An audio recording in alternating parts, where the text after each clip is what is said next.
ഒന്നായിരുന്നു. പിന്നെ പേപ്പർ ക്ലാസ്സിൻ്റെ ആണെങ്കിലും നമ്മൾ ബ്രീത്ത് ചെയ്യണം.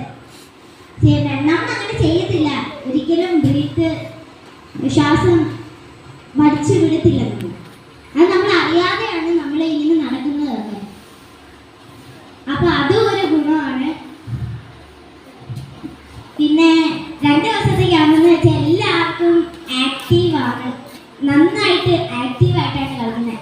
ആക്റ്റീവ് അല്ലാത്ത കുട്ടികൾ പോലും ഇവിടെ വന്നതിന് ശേഷം വളരെ നന്നായിട്ട് ആക്റ്റീവായി ആ ടാസ്ക് എല്ലാം കളിച്ചു തുടങ്ങി.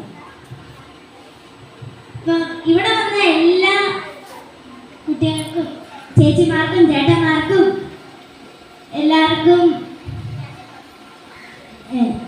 നന്ദിയുണ്ട്. ഈ നന്ദി എന്തിനാണെന്നറിയാമോ?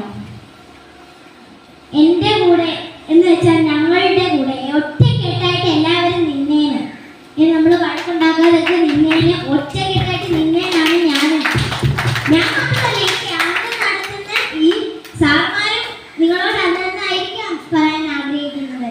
എല്ലാ കുട്ടികളോടും നന്ദിയായിരിക്കും അവരാദ്യമേ പറയുന്നത്. 2 ദിവസത്തെ ക്യാമ്പ് എന്തായാലും ഞാൻ അടിച്ചു പൊളിച്ച്